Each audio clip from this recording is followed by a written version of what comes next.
ગુંજ ગુજરાતની સમાચારમાં આપનું હાર્દિક સ્વાગત છે। આજે આપણે આવ્યા છે અમદાવાદ શહેરની એસવીપી હોસ્પિટલ ખાતે આવ્યા છે, જે અનેક વખત વિવાદોમાં આવતી હોય છે। હાલનો જે વિવાદ એ હતો કે એક સોશિયલ મીડિયામાં એક મહિલાએ વિડીયો વાયરલ કર્યો હતો, જેના સંબંધી મરણ થયા હતા અને ડૉક્ટરો પર આક્ષેપો લગાવ્યા હતા। ડૉક્ટરની ટ્રીટમેન્ટને લઈને લાપરવાહીના આક્ષેપો લગાવ્યા હતા। જો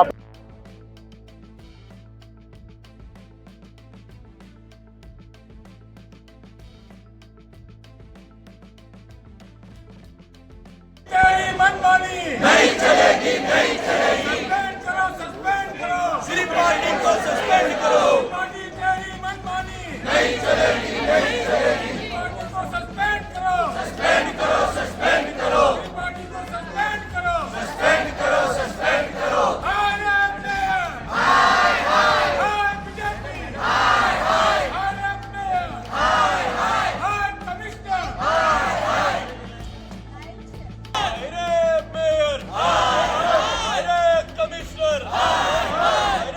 कमिश्नर, हाय हाय गरीब जनता को मारना बंद करो, बंद करो, बंद करो। गरीब जनता को मारना बंद करो, बंद करो, बंद करो। गरीब जनता को मारना बंद करो, बंद करो, बंद करो। गरीब जनता को मारना बंद करो, बंद करो, बंद।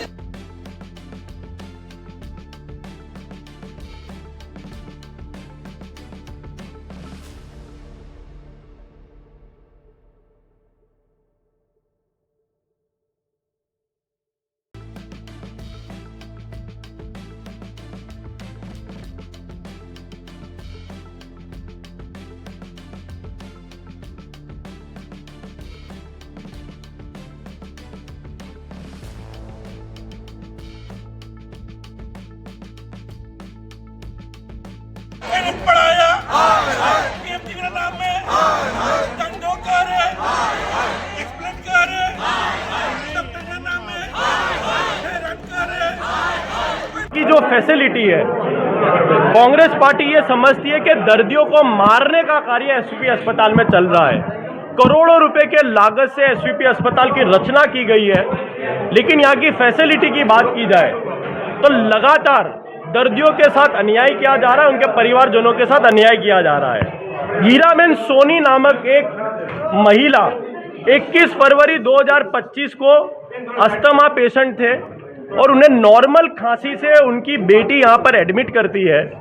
सबसे बड़ी बात तो ये है कि उनकी बेटी की ये पीड़ा थी कि उनकी माँ की देखरेख अच्छे से नहीं की जा रही है। वो बेटी अपने माँ से लगातार मिलने की कोशिश करती थी, लेकिन एसवीपी अस्पताल में तगड़े तगड़े जो बाउंसर रखे गए हैं, वो कहीं ना कहीं जो परिवार होता है, जिनके लोग यहाँ पर एडमिट होते हैं, उनके साथ अन्याय करते हैं। उसकी बेटी के साथ भी अन्याय किया गया। बार बार ये कहा गया कि आपकी माँ का ब्रोंकोस्कोपी किया जाएगा, लेकिन वो ब्रोंकोस्कोपी नहीं करने में आई।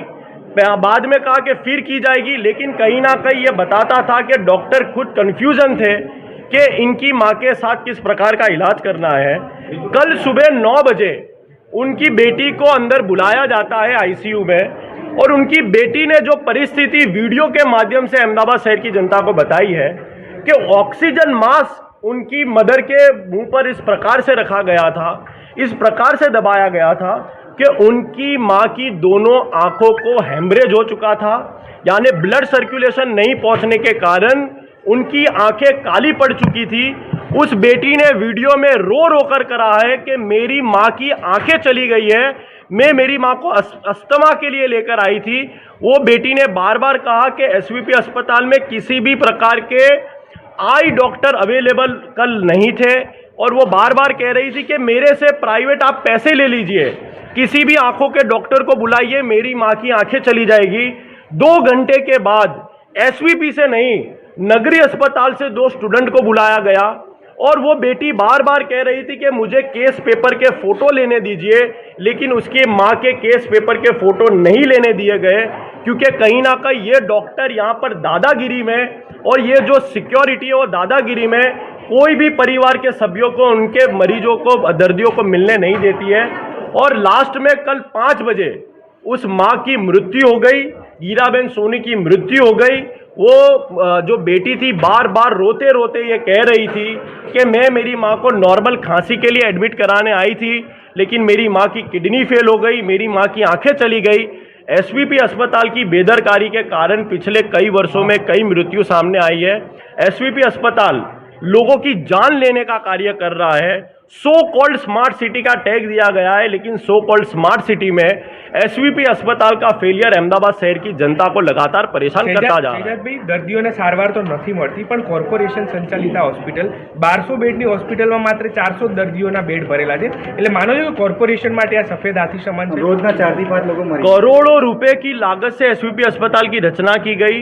वीएस अस्पताल जो ऐसा अस्पताल जो गुजरात में सेवा के लिए माना जाता था, वो अस्पताल जो सेवा के लिए माना जाता था उसको बंद करने के लिए एसवीपी अस्पताल की रचना की गई। अब एसवीपी अस्पताल का टोटल आंकड़ा देखा गया इंडोर आउटडोर का, पिछले 5 वर्षों में 12 लाख पेशेंट ने इंडोर और आउटडोर एसवीपी अस्पताल में सेवा लेने का कार्य किया है।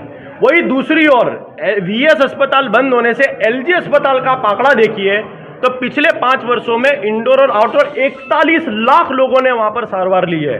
ये आंकड़ा साफ बताता है कि ये बिल्डिंग ही सिर्फ बड़ी है, यहाँ की फैसिलिटी बड़ी नहीं है। एलजी अस्पताल में 41 लाख पेशेंट आते हो और एसवीपी में मामूली से 12 लाख पेशेंट आते हो, तो ये साफ बताता है कि ये अस्पताल पूरी तरीके से फेलियर साबित हुआ है। प्राइवेटाइजेशन के कारण, बाउंसर सिक्योरिटी के त्रास के कारण, डॉक्टरों की परेशानियों के कारण यहाँ की अहमदाबाद शहर की जनता यहाँ आने से डर रही है कि एसवीपी अस्पताल में यदि एडमिट किया गया हमारे परिवारजनों को, तो एसवीपी अस्पताल हमारे परिवारजनों को मारने का कार्य करेगा। બેદરકારી છે, આપનું શું માનવું? આ કિસ્સામાં કોઈ પણ ડૉક્ટરની બેદરકારી નથી। તો હું તમને વિગતે જણાવું તો આ કેસ મેં વિગતે જોયેલો છે અને તેમાં 21 તારીખે જ્યારે દર્દી ગીરાબેન સોનીને દાખલ કરવામાં આવ્યા, ઇમરજન્સી વિભાગમાંથી દાખલ કરવામાં આવેલા છે, તે દરમિયાન તેમને શ્વાસોશ્વાસની 10 દિવસથી ટેમ્પરેચર હતું અને ન્યુમોનિયાનું નિદાન પણ થયેલું હતું અને ત્યારબાદ આપણે જે ઇન્વેસ્ટિગેશન કરેલા છે તેને લગતા જુદા જુદા જે ઇન્વેસ્ટિગેશન થયા એમાં પણ ન્યુમોનિયાનું નિદાન પણ થયેલું છે। જોડે જોડે એમણે સીટી સ્કેન પણ તાત્કાલિક કરવામાં આવેલો હતો। આમાં જમણી બાજુના ફેફસામાં ન્યુમોનિયાનો મોટો પેચ હતો અને જે દવાઓ આપવાથી પણ રિઝોલ્વ નહોતો થતો અને એને કારણે આવા કેસ હોય છે ત્યારે જે સ્ટાન્ડર્ડ ગાઈડલાઇન્સ છે એ મુજબ બ્રોન્કોસ્કોપીથી આપણે કફ ખેંચી અને એને તપાસ માટે આપતા હોઈએ છીએ। આ પેશન્ટમાં જરૂરી તમામ એચઓડી દરરોજ રાઉન્ડ લેતા હતા ખરા? એચઓડી રેગ્યુલર રાઉન્ડ લેતા હતા અને દર્દી અને એમના સગાને રેગ્યુલરલી બ્રીફ કરવામાં આવેલું છે। ઇવન સિટીઝન જે દર્દીના બેટી છે એમને પણ અમે રેગ્યુલરલી બ્રીફ કરેલું છે। રોજ મારા દ્વારા પણ એમને બ્રીફ કરવામાં આવેલા છે। વિડિયો વાયરલ થયો છે તો એ શું છોકરી જે દાવો કરી રહ્યો છે ખોટો દાવો છે? દાવો ખોટો છે કે નહીં એના માટે અમે તપાસ પણ હવે નીમવાના છે। એમના એક જે આક્ષેપો છે એના માટે વિગતે તપાસ કરવાના છે અને ડેપ્યુટી કમિશનર શ્રીએ પણ આ બાબતે સૂચના આપવામાં આવેલી છે। માસ્ક જે પહેરાવવામાં આવ્યું હતું ખૂબ જ ટાઈટ હતું, આંખોનું સર્ક્યુલેશન બંધ થઈ ગયું એવું પણ આક્ષેપ? ના, એ વિગત ખોટી છે। જ્યારે બાયપેપ માસ્ક લગાડીએ છીએ ત્યારે એને જો ઇલ ફિટિંગ હોય એટલે કે જો બરાબર ફિટ ના થતો હોય તો તેમાંથી લીકેજ થાય અને પછી જે રિઝલ્ટ આવવું જોઈએ ના મળે। એટલે જ એના માટે તો તમે જો વિડીયોમાં જે કીધેલું છે તો એક માણસ પણ જોડે એટલે કે અમારા બ્રધર પણ એટલે કે અમારો સ્ટાફ પણ જોડે એ વખતે દર્દીની જોડે જ હતો કાયમ માટે। અને દીકરીએ એવું કહ્યું છે કે તેના માતાને જ્યારે આ પ્રકારની ફરિયાદ કરી તો માસ્ક ઢીલું કરી દેવામાં આવ્યું, તો શા માટે કરાવ્યું? ઢીલું કરી અને પછી એટલે એના માટે ઢીલું નથી કરેલું, એ બરાબર ફિટ દર્દી જ્યારે જો બાયપેપ માસ્ક પહેલાં ફિટ નહોતું। બાયપેપ માસ્ક એવી વસ્તુ છે કે જે દર્દી બરાબર કમ્ફર્ટેબલ ના રહે તો એ હલાવી નાખતું હોય છે। વારે વારે હલાવી નાખે એટલે થોડું લીકેજ થાય જ, બરાબર? તો એના માટે વારંવાર એને ફિટિંગ કરવું જ પડે। 10મા માળે મૃત્યુ આંક કેટલો છે? કારણ કે રોજના 4 લોકો મૃત્યુ પામતા હોય તેવી ફરિયાદો છે, શું માનવું છે?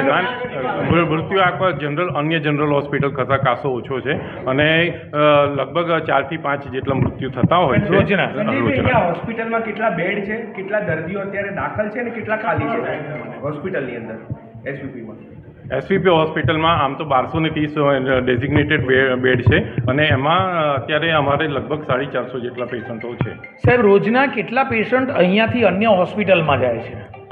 અહીંયાથી બહારથી અહીંયા આવે છે, અહીંયાથી અન્ય હોસ્પિટલમાં જતા દર્દીઓ બહુ ઓછા હોય છે, સિવાય કે એમને કોઈ જોવા જઈએ તો લગભગ 1 કે 2 પેશન્ટોને અમે કોઈ અનએફોર્ડિંગ પેશન્ટ હોય પેશન્ટને બાકી એમને શિફ્ટ કરવાનો વારો આવતો નથી. બહારથી દર્દીઓ અહીંયા આવતા હોય છે.